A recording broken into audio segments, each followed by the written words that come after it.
Welcome in, everybody, to Fantasy Pros. This is the Fantasy Football Podcast. It is me, Joey P, Joe Pisapia. With me today, full of stuffing and good cheer, DBro, Derek Brown, the King of Bros, and Pat Fitzmaurice. We're here to break down the waiver wire for Week 14 in the NFL. We got some teams on a bye this week, too. 4 of them, to be specific: the Carolina Panthers, the Patriots, the Giants, and the San Francisco 49ers won't be in Week 14. Amon-Ra St. Brown probably won't be either. We're going to talk about what that all means, your waiver wire pickup of the week. But first, I got to get something off my chest because I am not a Lions fan. I am not a Lions fan, but damn it, Dan Campbell almost ruined my Thanksgiving. Situational football is something I teach the 12-year-olds that I coach, the 14-year-olds that I've coached, and even the 10-year-olds that I've coached in years past. You're down by 2 scores with 5 minutes left in the game. You kick the field goal because you still need 7 anyway. You don't go for 4th down because what if you miss it and then all of a sudden the air goes out of the stadium, the air goes out of the players, the defense has to play differently? DBro, I don't think that the Lions can ever get to a Super Bowl, much less win one, with the way Dan Campbell has situational football issues. And he has got a ton of them, and this is not new. You've seen it in the playoffs in the past in San Francisco. You've seen it in other playoff games. I get being aggressive, but at a certain point, there's aggressive and they're stupid. And I almost let it ruin my Thanksgiving meal. I was so wound up about it. What are your thoughts on that? I think it comes down to a simple mantra, man. You live by the sword, you die by the sword. If they're going to be aggressive, they're always going to be aggressive. And you're not wrong about the situational football. The thing that I'll point to the other side, and I'm very curious about Pat's take, you could say the same thing about Matt LaFleur playing aggressively, going for 4th downs. But it worked out for the Packers, so we're not going to talk about that. But we're talking about Dan Campbell. I think it's just different. It comes You're on with the road. It's and high risk, high reward. Game. It's high risk, high reward. That's all it is. But you're also in this spot where you're like, well, there's time left. You're pinning the defense. They've got that tie in their schedule in their win-loss column too, which means like, hey, we're on the road. We're going for broke. We're not supposed to win this individual game on the road. Let's let it all hang out. It's totally opposite. And I know for Pat, he was loving this. Like, this must have been like, you talk about you break the wishbone and get the other half. This had to be what you wished for, Pat, on Thanksgiving. Yeah, I agree. I mean, I do think that Campbell is aggressive to a fault. Right. And, and I didn't, honestly, I was complaining about LaFleur's decision-making on the go for it, throw on 3rd down and not stop the clock, not keep the clock going. And then the 4th down throw, which did work out. I mean, Dontavian Wicks made a great catch with the defender draped all over him. But, boy, that was like a tightrope act to get that 4th down. And had you run it, you could still conceivably run 2 plays. I'm not hating it if the Packers had gone for it on 4th and 1 and tried to run the ball and they got stopped short. Okay, that's fine. And if they had run and punted, like, they would have given the Lions the ball probably at around the 10-yard line with about 1:17 left to go, and no timeouts. Make them drive. And that you saw it all day against Sunday too, right, Pat? I mean, Harold Fannin taking snaps on 4th down. What the hell are we doing out here, folks? I know. What the hell are we doing? All right. I'm sorry. I had to vent somewhere to somebody, so you guys are it. So, and the rest of it's our a safe audience. space, Joe. Safe space. Well, but it's situational foot. And what happened? The air. But there were so many times when they hit those 4th down, like that Dontavian Wicks, that second touchdown, right, where you could feel the air go out of the building. Yeah. And in a building where there's very few home advantages really left in the NFL, that's one that there is, right? And when air goes out of that building, man, that is tough to pump that air back. And then they did. They had Amon-Ra get hurt. J-Mo makes big plays. Jameer makes big plays. They pump the air back in. You're doing well. Kick the field goal. Take the points. You got 5 minutes left. It changes the whole dynamic how the defense has to play. Because now the defense isn't playing down by 7. They're playing down by 10. And the style in which you're going to play is not conducive with that much time left. Again, I'm going to work myself up again, and it's not worth it. Instead, what's worth it is giving away free stuff. And of course, we're going to give away the perpetual fantasy football trophy from Trophy Smack. It goes to Jay. I hope this is right. Jay Mickey. Congratulations, Jay Mickey. Maybe it's Mikey. Maybe it's Mickey. Either way, Jay, you're the big winner. Hit us up at mailbag@fantasypros.com with your mailing address, a screenshot of your YouTube account page while you're logged in. And once we confirm, we'll get that prize shipped out to you again. Again, Jay Mickey, congratulations. You are the winner. And this week's giveaway is the ESPN Fantasy Football Championship ring giveaway. This is a great one. We love the rings. Take up less room too. Don't get you in much trouble when you bring this one as opposed to the belt, which is giant. Go to Trophy Smack right now. Again, the #1 destination for epic fantasy football hardware if you want to get some stuff for your league. But if you want to win this one for free, like the stream, subscribe to the channel, drop your comments below, and you can win the championship ring from Trophy Smack this week in football. Let's get to the waiver wire ad of the week, and it's Adonai Mitchell, believe it or not, of the New York Jets. That's right, rostered in just 7% of leagues on the sleeper. He had gotten a lot of targets, Pat, in the last couple of weeks. Catching them was the problem. We know what he is. He's kind of a big splash kind of guy. He's got some talent. And now Tyrod Taylor obviously is making use of John Metchie, who we talked about on last week's show at length, and also Mitchell going forward. What's Mitchell's rest of season look like here in this Jets offense as the quote unquote big playmaker of the Jets? Well, one thing I like, Joe, the Jets have actually turned into a nice, tidy little operation for fantasy. Like Breece Hall is the clear lead back. Adonai Mitchell, John Metchie, and Mason Taylor are really the only significant target earners, and Tyrod Taylor is making it all work in a way that Justin Fields wasn't able to. Now, I know some people aren't going to buy the Adonai Mitchell hype. In his 2 previous games before the Week 13 breakout, AD Mitchell had 13 targets, caught 3 of them, although one of those games was a Justin Fields start. But now we're talking about 24 targets over his last 3 games, and the targets are now coming from a functional passer, and we are talking about a guy who's 6'2", has sub 4.4 speed, is a freak athlete. That play where AD Mitchell fumbled at the goal line when he was still with the Colts and probably cost them a win against the Rams. People should go back and rewatch that play and pay particular attention to everything that happened before the fumble. Like Mitchell rips a 50-50 ball away from Emmanuel Forbes. Then he outraces Forbes and Cam Curl, and Emmanuel Forbes ran a 4.35 at the combine. Like, that is what's intriguing. Mitchell's a special athlete, and there's a reason he was a second-round pick, even though he never had a 1,000-yard season in college. So if the light is switched on for him, look out. And Mitchell's scheduled on the stretch: Dolphins, Saints, Jaguars, Saints. The matchup against Miami this week, maybe not a great one. The Dolphins have been pretty stingy against wide receivers, but Jacksonville and New Orleans in the first 2 weeks of the fantasy playoffs, that's pretty attractive. Yeah. Talk to me about Mitchell, DBro. What are your thoughts on him rest of season? It seems like right now, with that Sauce Gardner injury and the Jets getting the 2 first-round picks and Mitchell, that the Jets are winning that trade as of December 1st.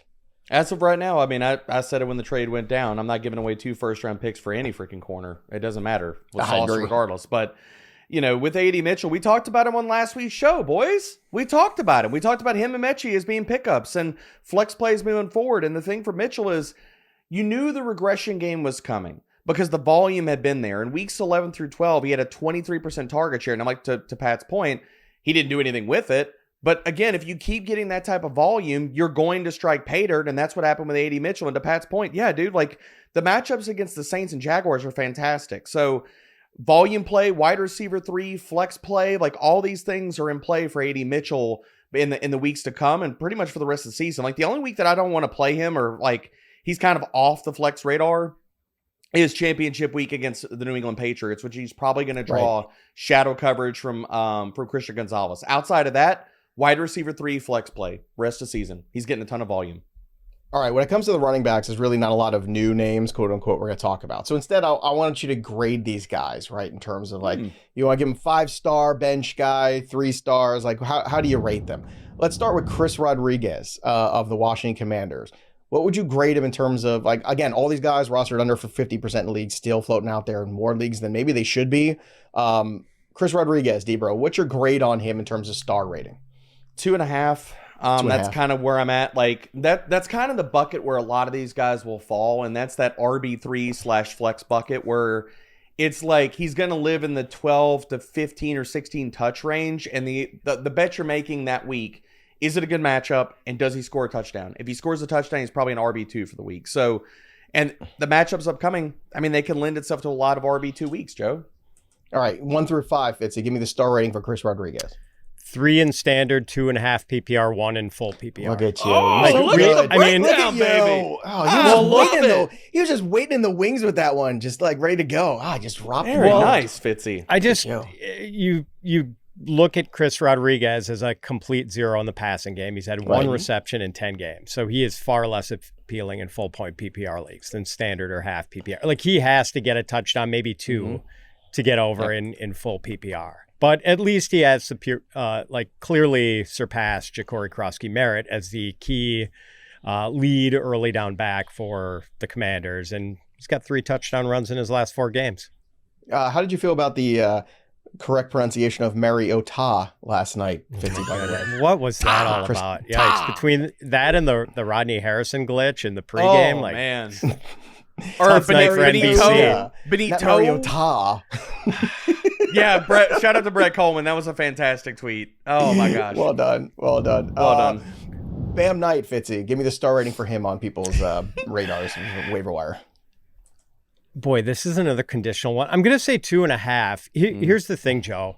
Trey Benson could be back this week or in week 15, in which case Bam Knight would have little value. But Benson did have arthroscopic knee surgery, and we still haven't gotten any real indication that his return is imminent. So if Benson isn't activated by, I believe, December 10th, he goes to season-ending IR.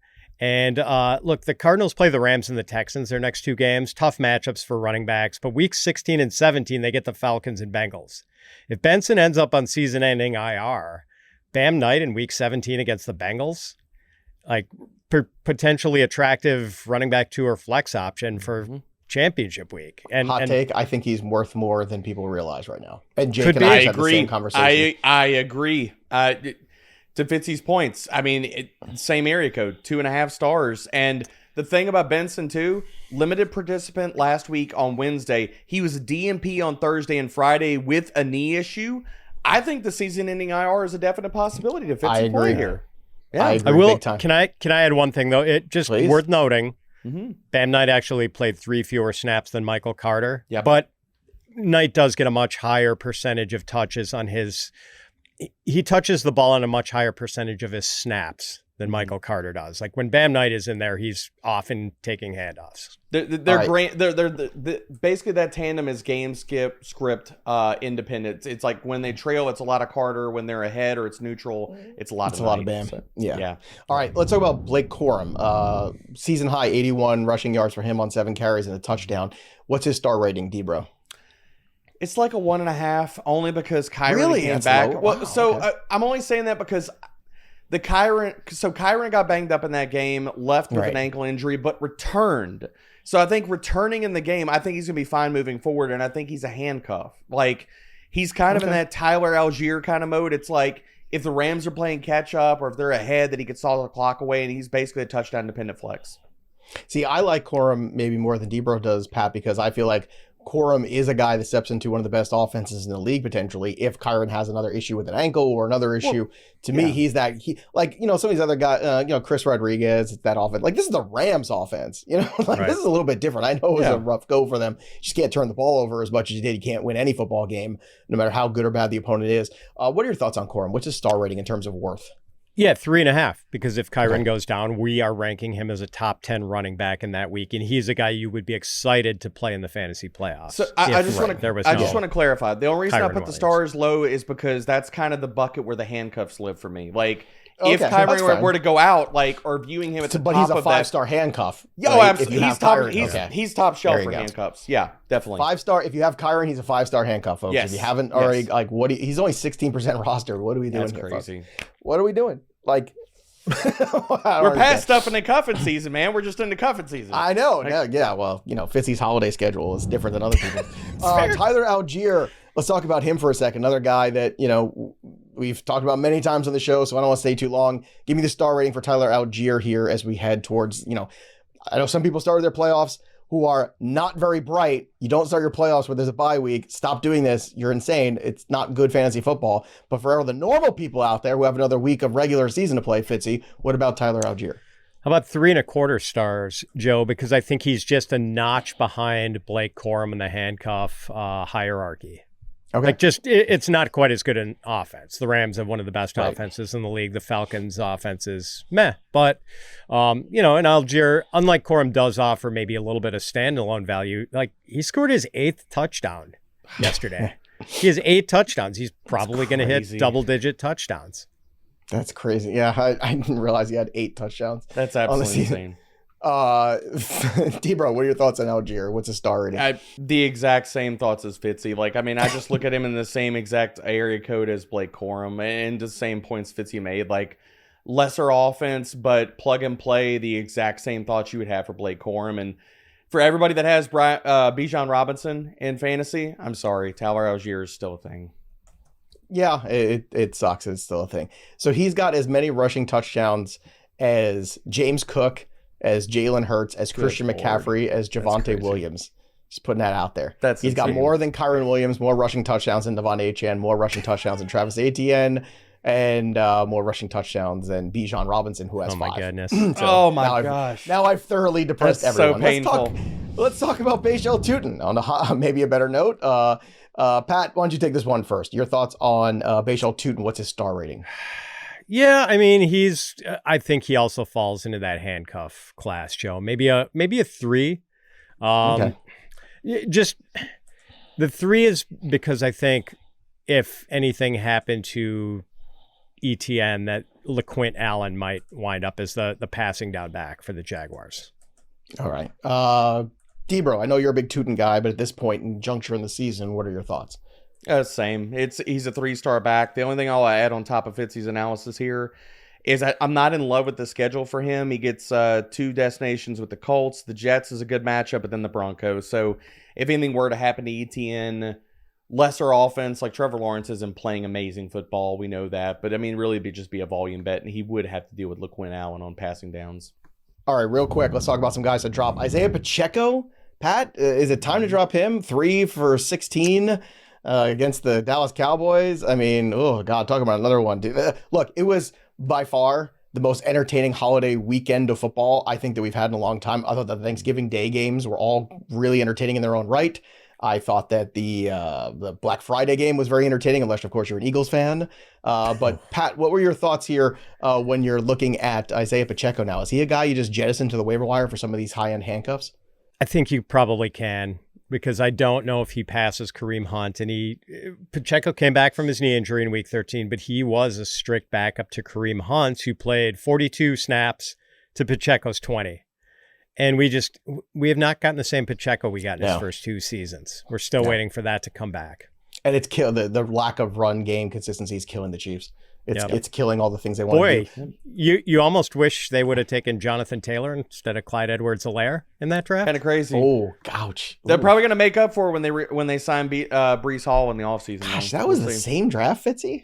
It was. It's Taylor went early second, and God. CEH was, I believe, the final pick of the first round. Wild. Wow. All right. Tajay Spears, Emmanuel Wilson, Rashad White, Sean Tucker. Obviously, with Bucky back, Tucker and White could be drops. But, I kind of want to hang on to Emmanuel Wilson, DBro. I got to be honest with you. That's another guy, too. I saw what he did in the offense, and it was good enough to get me excited about it. And he even had a couple carries there against the Lions where he looked good on Thanksgiving, too. Yeah, I mean, I think you're exactly right. Like, all those other guys, drop. I'll keep it Emmanuel Wilson. And then talking about rest of the season schedule, 2 meetings with the Bears. You can run on the Bears and the Ravens. So if anything were to happen to Jacobs, I definitely would want Emmanuel Wilson. He's in that handcuffed tier. All right. Before we get to the wide receivers, quick shout out to a sponsor of today's show, and that's Hard Rock Bet.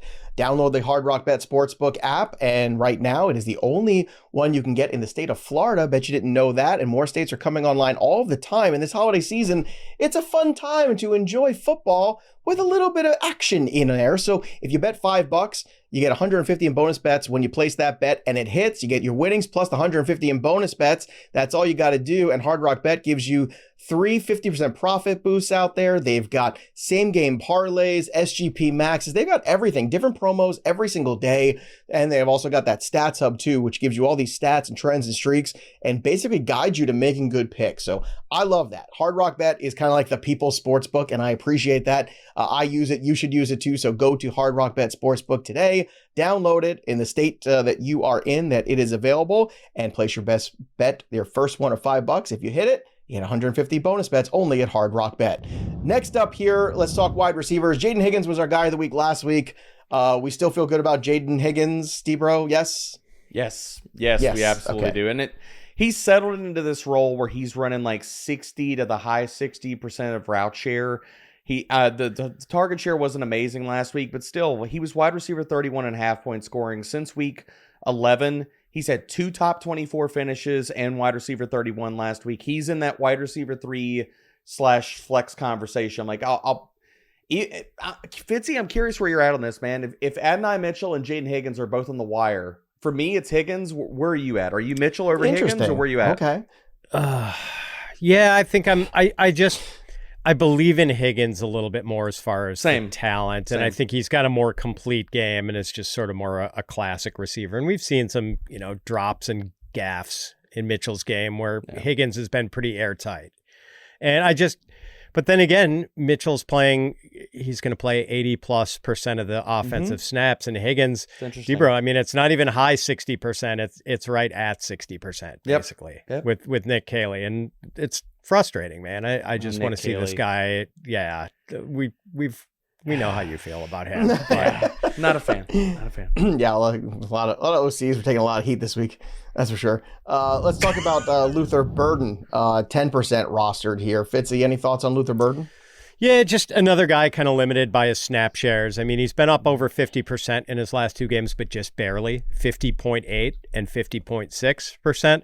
In the next 3 weeks, he gets the Packers, the Browns, and the Packers again. Those are not the friendliest matchups. So I kind of think we're out of time on the Luther Burden project for 2025, but I want to get an early ticket for 2026. Nice progressive rock band from the early 80s there, the Luther Burden Project. Everybody fits I think they toured with Rush back in the day. I'm pretty sure they opened for Rush somewhere, in Saskatchewan, I believe. Devaughn Vele of the Devaughn Vele of the New Orleans Saints had himself a good day against the Miami Dolphins. 8 for 8 for 93 and a touchdown. DBro, let's talk about Devaughn Vele for a second. What did you see out of him that might be something possibly sustainable the rest of the season?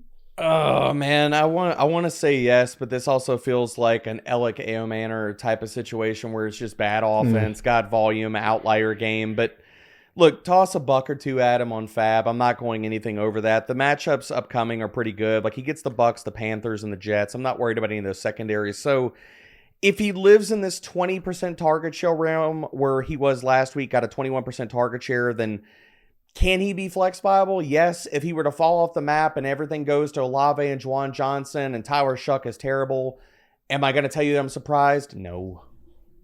I felt bad for Tyler Shough because that ball in the end zone he threw to Chris Olave that somehow went through his hands.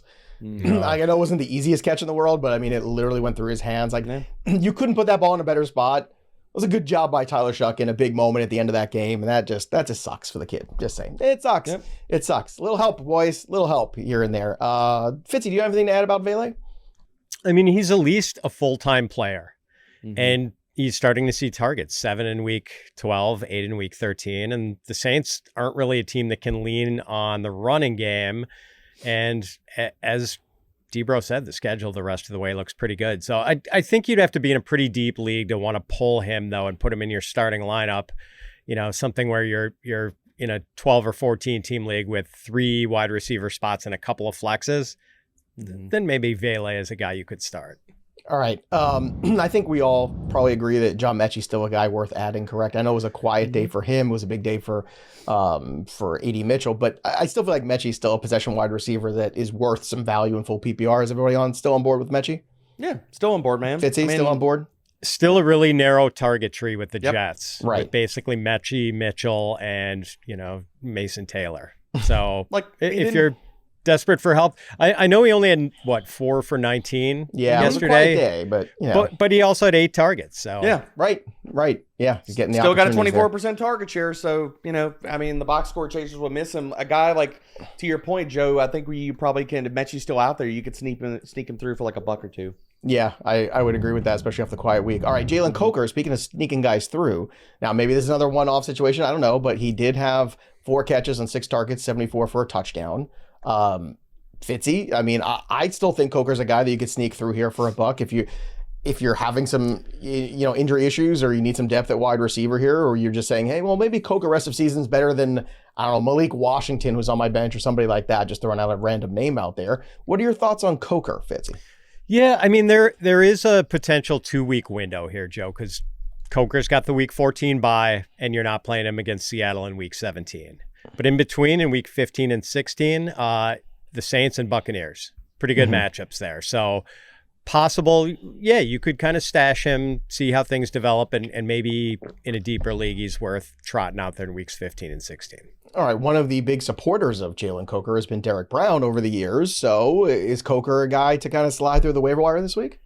I guess maybe I'm the wet blanket here. I just you can get him through the After waiver all wire. these years? Oh, I'm not so against depressing. him, okay? My problem is not with Jalen Coker. My problem is with Bryce Young, okay? And I feel like we're getting Shamir DK'd here, where it's like the good game, and then you pick him up, and then it's like, oh, well, here's some duds, and it all comes back to the quarterback play. Like, dude, I don't know what to freaking do with Bryce Young. Like, the games where it's like, oh, he should go off, he falters. The games where you're like, oh, well, he turned back into a pumpkin. Oh, look at that. There's 3 touchdowns. Like, I don't know what to do with this freaking offense, man.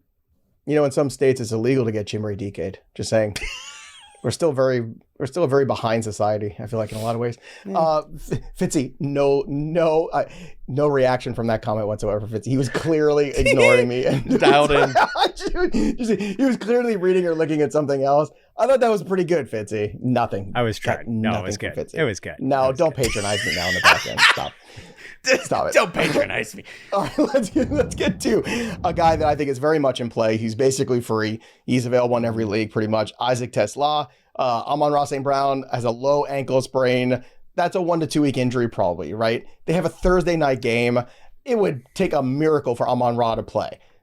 Now, Khalif Raymond could also be a guy that kind of throws a wrench into things. Again, it's only Monday morning as of recording this, but Fitzy, let's talk a little bit about TeSlaa, because it's one thing we've seen that the guy he's a knack for making big plays. He's got an ear for the end zone too, right? Or nose for the end zone, whatever. He's got a whole face for the end zone, right? Like, I've got a face for radio, but I'm on YouTube and television all the time regardless.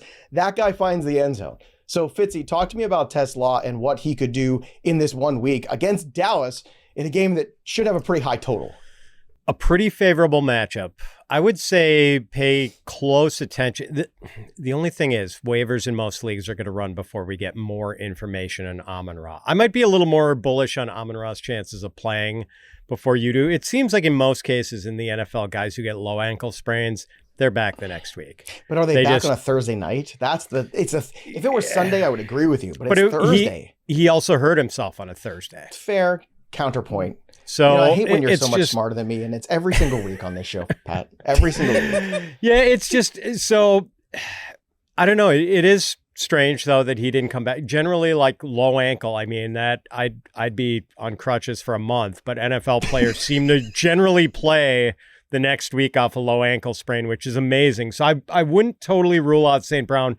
That's why even though it is an appealing matchup, if Amon-Ra's out, I don't want to like empty the clip for a guy who might just be worth nothing. If I've played in a few flag football games with both of you, including Derek Brown. And DBro, you're a guy who wears the ankle weights, so this should be a question for you, I feel like. Yeah, right? wait, yeah. Is I'm Amon-Ra the guy. Play this week? I don't think he is. I'm the guy that looks like Jason Witten out there at the end of his career running. That I'm running in mud with my double ankle braces and my joints betraying me in my old age. It's a scene, man. It's tough, man. That's why I play all-time quarterback, but I got to fight you for the battle. Well, that's why we never played on the same team. So. Yeah, well, that's fair, but I do have an ear for the end zone. Throwing motion, let's be honest. I do have an ear for the end zone, so there's that. So, but dude, I'm a little bit higher on TeSlaa. Like, to me, it's not the Amon-Ra part. It's the fact that I don't think Khalif Raymond plays. He didn't even practice last week. He's dealing with an ankle injury. So either way you slice this, TeSlaa is going to be in 3 wide receiver sets, and the matchup is fantastic. So for a guy that and again, like, you have to be in a pretty deep league or be dealing with a ton of bye issues this week to sneak him into your lineup. But some people could be in this type of situation. The matchup is good, and TeSlaa's performed whenever he's been on the field, man. All right. Quick chat about some guys that dropped. Jerry Jeudy drop. Gone. You still have him? Oh, yeah. Fitzy. Trey Tucker drop.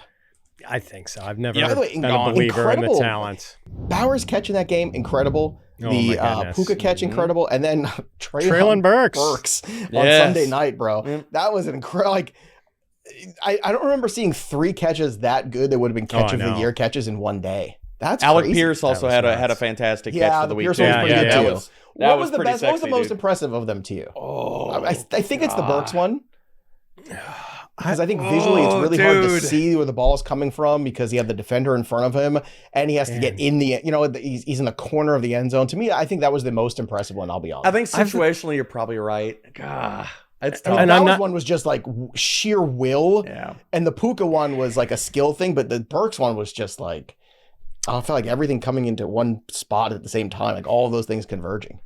Bowers had the ground to deal with on that. That's what made his so impressive. Like how that ball didn't hit the ground. Did you think he caught it at first? I was like, there's no way he caught that ball. I was like, how did he catch that? There's no way.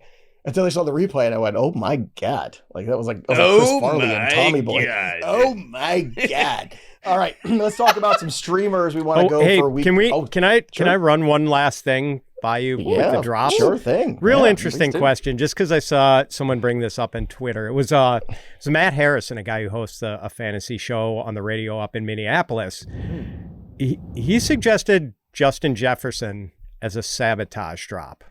Drop him, let one of your opponents pick him up and run him out there and get few points. I think there's 4D chess pad, and then I think there's 4D Connect 4, and I think that's Connect 4. So I mean, if you're a fatalist, I understand the mentality for Vikings fans is it is what it is after what they've been through, but you get McCarthy back next week, and but right, like that hasn't been good either. I understand their QB play has been atrocious, but. Yeah.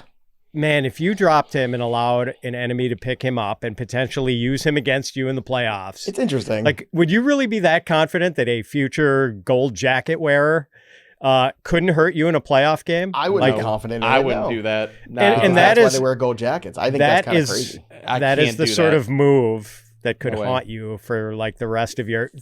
You would never hear the end of it from your league mates if you did that, and then Justin Jefferson beat you in a playoff. He's a questionable start the rest of the year. I think that's a fair conversation. Well, then but look at the schedule, dude. The Commanders, the Cowboys, the Giants, and then I can't. That's what I mean. The schedule's good enough that McCarthy. Look, man, it's not going to be great. We just have to understand it's at this point and accept those problems. But I mean. I'll tell you what, I don't think J.J. McCarthy is the starting quarterback of the Vikings next year. And I wouldn't be shocked if they threw a ton of money at Daniel Jones. Like, I heard that rumor, and I don't think it's wrong.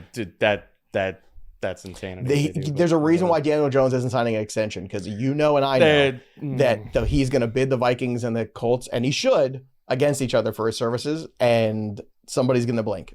I don't know who it's going to be.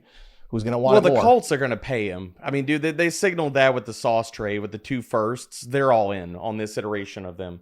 They're going to pay him. Yeah, but now the tricky part is now you have less cap space to get it done. Yeah, they're going to move money around or something. Like, they're all in. Something's going to move around. But Vikings might be even more desperate coming off a losing season. You can't go from winning 14 games to not making the playoffs and not have some desperation in you. And who knows then? Is Justin Jefferson the guy's like, I want out of here? Because guess what? That's coming next. That's coming next, folks. You watch.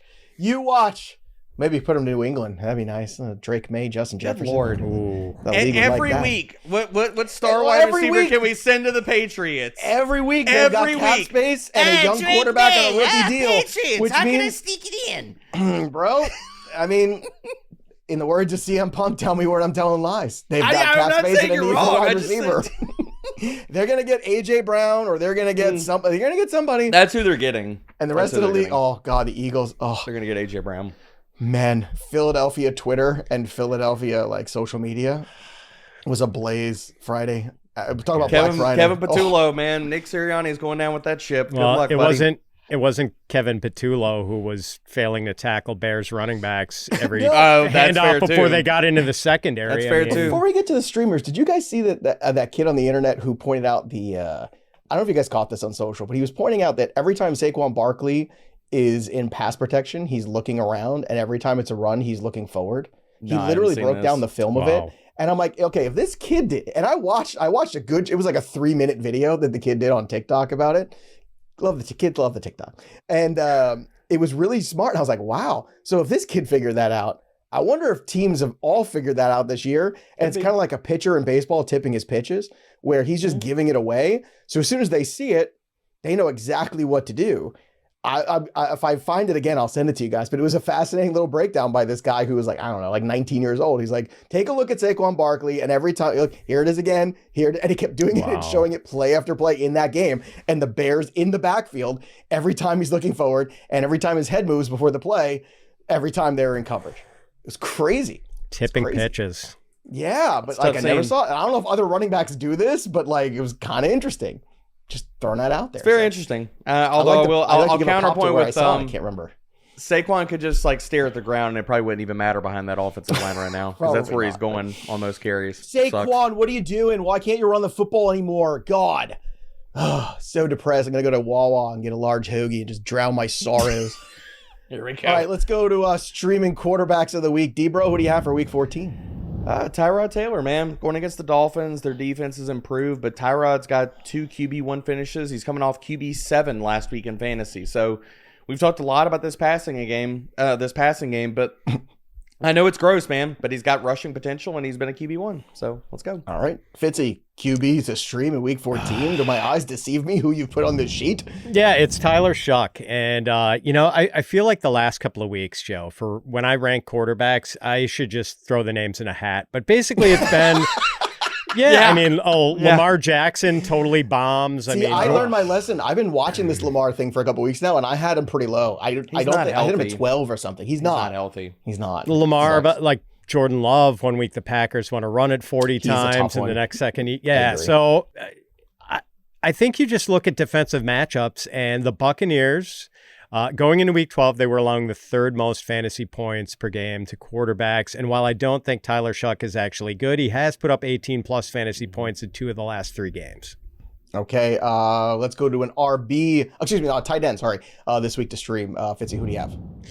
I've got Colston Loveland. I know he's sharing snaps with Cole Kmet, which is annoying, but Loveland's talent has just shown through over the last month or so, and the Bears wide receivers are pretty much AWOL at this point. Okay. Tight end for you, DBro, week 14.